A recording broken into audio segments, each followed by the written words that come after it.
We visited Fernandina Beach and were taken by the eclectic historic district.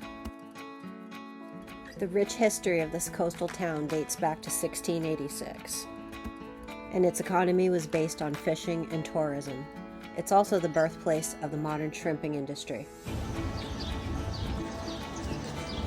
Walking up from the marina, we were met with breathtaking historic architecture, as well as local modern art. Check out this unique sculpture, not a bowl to be messed with.